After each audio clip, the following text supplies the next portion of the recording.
મુકેશભાઈ. જય સ્વામિનારાયણ ભાઈ, જય જય સ્વામિનારાયણ. સ્વામિનારાયણ. આવો. મજામાં? મજામાં.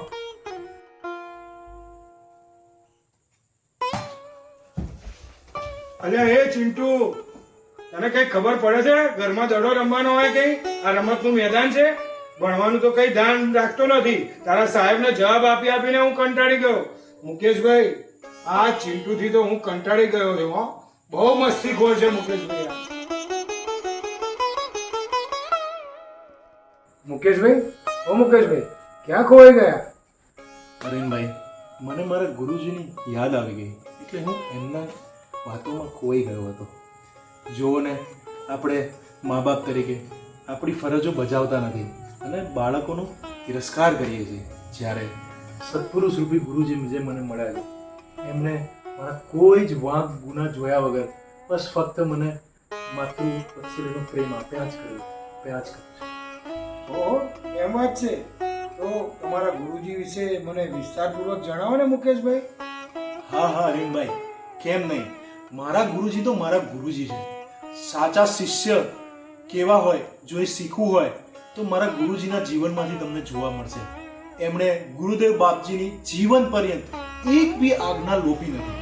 એટલે જ ગુરુદેવ બાપજી કહે છે કે તું તે હું અને હું તે તું. શું વાત કરો છો? જીવન પર્યંત એક પણ આજ્ઞા લોપી નથી?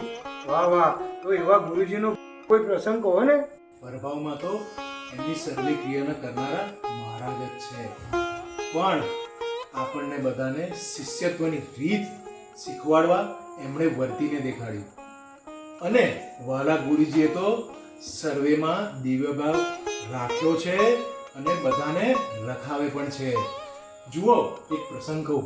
12/11/2022 ના રોજ સેક્ટર 6 ખાતે વાલા હરિકૃષ્ણ મહારાજ સાથે ગુરુજી પધરામણીમાં પધાર્યા અને પુનિતભાઈ પારેજિયાના ઘરે પધરામણીમાં પધાર્યા.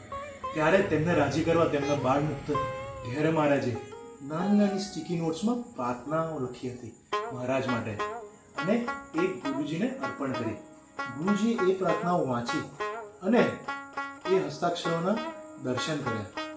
આવું જોઈને એમના બાળ મુક્ત ઘેરે મહારાજ શોભ અનુભવ્યા અને એમણે ગુરુજીને પૂછ્યું કે મહારાજ, તમે મારા હસ્તાક્ષરોના કેમ દર્શન કરી રહ્યા છો? ત્યારે ગુરુજીએ પૂછ્યું કે તમારા પ્રાર્થના લખનારું કોણ છે? તો મહારાજ જ છે. તો આ કોણે લખ્યું છે? તો મહારાજના જ હસ્તાક્ષર છે, મહારાજે જ લખ્યું છે. તો આપણે મહારાજના હસ્તાક્ષરના દર્શન ના કરવા જોઈએ? વિચારો તમે, આપણે કોઈ વાર આવી રીતે દર્શન કરીએ તો કોઈ સ્વામિનારાયણ ભગવાનના કે સત્પુરુષના લખેલા હસ્તાક્ષરોના જ આપણે દર્શન કરીએ. પણ ગુરુજીએ આપણને એ શીખવ્યું કે નાનામાં નાના બાળ મુક્તમાં બી મહારાજ છે અને આપણને પ્રભાવની રીત શીખવાડી. વાહ મુકેશભાઈ વાહ. આવા દિવ્ય પુરુષ તો ભગવાનના ઘરેથી પધાર્યા હોય તે જ કરી શકે, બાકી આ દુનિયાના લોકોનું કોઈ કામ નહીં. અરવિંદભાઈ, મારા ગુરુજીના જીવનમાં આવા પ્રસંગો તો પડે પડે મળે. ફક્ત દિવ્ય દ્રષ્ટિ જોઈએ. જો હું તમને એક પ્રસંગ કહું. મારા ગુરુજી એવો પ્રેમ વરસાવે. તારીખ 31/10/2023 ના દિવસે ગાંધીનગર સેક્ટર 6 ખાતે ગુરુજીનો રાજીબા દર્શનનો પ્રોગ્રામ હતો અને એમાં રાજીબા દર્શનના પ્રોગ્રામના ભાગરૂપે સર્વે મુક્તોને ગુરુજી સાથે એક ફોટો સેશન કરવાનું હતું અને એમાં ગુરુજીનો લાભ મળવાનો હતો. પણ એમાં એક બાળ મુક્ત એમનું ફોટો સેશન રહી ગયું. બપોરે પછી ફરીથી સેક્ટર ગાંધીનગરમાં ગુરુજીનો હરિકૃષ્ણ મહારાજ સાથે પધરામણીનો પ્રોગ્રામ હતો અને એમાં ગુરુજીને આ વાતની ખબર પડી. એમણે ખૂબ જ વસવસો દાખવ્યો. એમણે બધા સંચાલકોને કીધું કે તમે ગમે તે કરો અને ચાલુ પધરામણીએ એ બાળ મુક્તને બોલાવો, આપણે એમની જોડે ફોટો સેશન કરવું છે. ગુરુજીએ એ બાળ મુક્ત આવ્યા અને એમને ખૂબ પ્રેમ કર્યો, ખૂબ લાભ લડાવ્યા અને એમની જોડે ફોટો સેશન કર્યું. વિચારો, આવી ગુરુરૂપી જનની તમને જોડ ક્યાંય આ દુનિયામાં મળે? વાહ મુકેશભાઈ વાહ. આપના ગુરુજી તો કેવા લાડ લડાવે છે હો.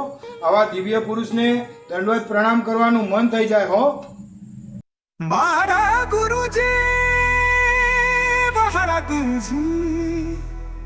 સર્વેથી ન્યારા છે મારા ગુરુજી. સાચા માવતર છે મારા ગુરુજી. પ્રેમને લાડ લડાવે મારા ગુરુજી. ભાલનો દરિયો છે મારા ગુરુજી.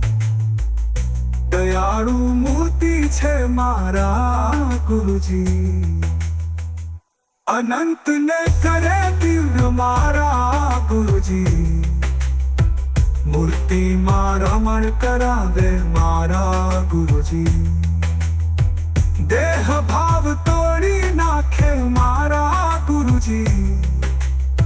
મૂર્તિમાં રાખે મારા ગુરુજી.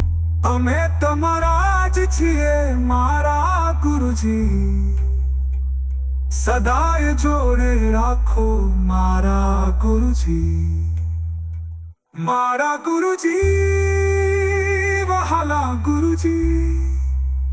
સર્વેથી ન્યારા છે મારા ગુરુજી.